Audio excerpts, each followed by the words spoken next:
Guys আসসালামু আলাইকুম, welcome back to my new lifestyle blog. So guys এখন বাজে ঘড়িতে বেলা 9টা আর আমি ঘুম থেকে এইমাত্র উঠলাম। আর ঘুম থেকে উঠেই চলে এসেছি ব্রাশ কলগেট নিয়ে ছাদের উপরে ব্রাশ করার জন্য। আর এই সময় আমাদের ছাদে মানে একটু একটু রোদ নামে, দেখতেই পাচ্ছ এক কর্নার সাইডে রোদ নামে, ওই জন্য আমি প্রায় দিন এখানে দাঁড়িয়েই রোদে দাঁড়িয়ে আমি ব্রাশ করি।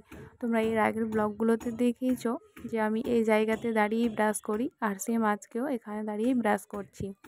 আর এই শীতের সময় ছাদে দাঁড়িয়ে, ছাদে বলো নিচে বলো, মানে রোদে দাঁড়িয়ে ব্রাশ করতে ভীষণ ভালো লাগে, তাই না? তো ওই জন্য আমিও ছাদের উপরে চলে আসি ব্রাশ করার জন্য, আর এখানে মনের সুরে আমি ব্রাশ করেই যাই। আর আজকে এক জায়গায় যাওয়ার আছে, তোমরা হয়তো আমার ইন্ট্রো দেখে বুঝেই গেছো আমি কোথায় যাব। তো আজকে আমাকে মা তাড়াতাড়ি ঘুম থেকে উঠতে বলেছিল, কিন্তু আমি সেই সেম টাইমেই উঠেছি। আমি কোথাও গেলে মানে নিজে যদি একাই যাই কোথাও, তাহলে আমি তাড়াতাড়ি ঘুম থেকে উঠে যাই। আর যদি মার সঙ্গে কোথাও যাই, মামার বাড়ি, মাসির বাড়ি বা আর কোথাও বিয়ে শাদিতে, তাহলে কিন্তু আমি সেম টাইমেই উঠি, যেমনটা উঠে থাকি। আর বিয়ে বাড়িতে নাস্তা তো লেট করেই দেয় বলেই, ওই জন্য লেট করে উঠেছি। আর এই যে দেখতে পাচ্ছ এখানে আমি হাসছি, এখানে আমি থুতু ফেলে দিয়েছিলাম নিচে। আমার কাকুর মেয়ে আর পাশের বাড়ির একটা বাচ্চা মেয়ে খেলছিল, দুইজন মিলে কিতকিত খেলছিল। আমরা যে ছোটোবেলায় কিতকিত খেলতাম সেই কিতকিত খেলছিল ঘর টেনে। তো ওরা খেলছিল, আমি এখানে থুতু ফেলে দিয়ে সাইডে, মানে অনেক ওদের ঘরে আমি ফেলিনি থুতুটা, আমি সাইডে ফেলে আমি পেছনে সরে গিয়েছি। ওরা আমার দিকে তাকাচ্ছে কিন্তু খুঁজে পাচ্ছে না, ওরা ভাবছে কে ফেললো। দিয়ে আমি দেখলাম, দিয়ে বলছে দিদি তুমি ফেলছো, আমরা এখানে খেলছি। আমি বললাম তোদের ঘরের মধ্যে ফেলিনি, আমি সাইডে ফেলেছি।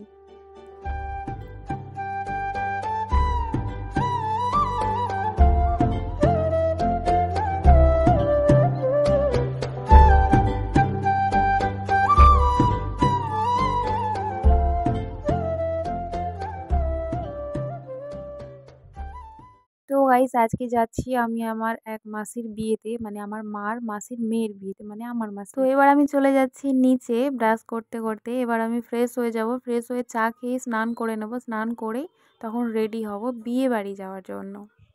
তো আমি স্নান করে নিয়ে রেডি হয়ে পড়েছি, এবার আমি বেরিয়ে যাচ্ছি বিয়ে বাড়ি যাওয়ার জন্য। তো বাবা এখানে মানে বেরিয়েছে টোটো দেখার জন্য, আর আমরা এই যে গেটের সামনে দাঁড়িয়ে আছি, আমি আর মা আছে। তো আমরা দুইজন এখানে দাঁড়িয়ে আছি, আর আমার পাপা আয়ুষ যাচ্ছে আমাদের সঙ্গে।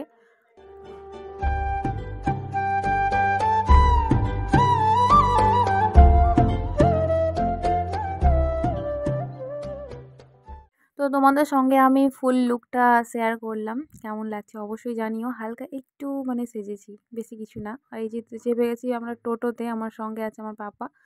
তারপরে চলে এসেছি বিয়ে বাড়ি। তো বিয়ে বাড়ির ভেতরে এখনও যাইনি, চলে এসেছি সোজাসুজি প্যান্ডেলে নাস্তা করার জন্য। তো এখানে আমরা নাস্তা করে নেব, তারপরে বিয়ে বাড়ির ভেতরে যাব।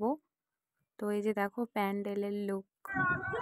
গাইস প্যান্ডেল দেখতে পাচ্ছ, বিয়ের প্যান্ডেল কত দূরে, আর এই যে হচ্ছে বাড়ি। তো গাইস বিয়ে বাড়ি চলে এলাম, নাস্তা হয়ে গেছে আমাদের। নাস্তা হয়ে যাওয়ার পরে এখানে চলে এসেছি বিয়ে বাড়িতে। তো বিয়ে বাড়ির নিচে ছিলাম কিছুক্ষণ বসে, তারপরে চলে এলাম ছাদের উপরে। মামার মেয়ে বলল দিদি একটু উপরে চলো, চুলটা ভেজে আছে, তো চুলটা শুকানোর জন্য রোদে চলো একটু, তো ওই জন্য ওর সাথে এসছি উপরে। তো এবারে চলে যাব আমরা নিচে। তো নিচে অনেকক্ষণ বসার পরে চলে এলাম, এখন বাজে ঘড়িতে 2টো। তো 2টোর সময় চলে এলাম প্যান্ডেলে আবার খাওয়ার জন্য, মানে দুপুরে লাঞ্চ করার জন্য। তো এখানে দেখতেই পাচ্ছ আমার পাপা আয়ুষ, আয়ুষ পাপার সঙ্গেই মানে খেতে বসেছি। আমার পাপাকে কোলে নিয়ে বসেছি, ও তো কিছুই খায়নি, ওর জন্য মা থালাতে ভাত নিয়েছে, ওকে বিয়ে বাড়ির ভেতরে গিয়েই খাওয়াবো।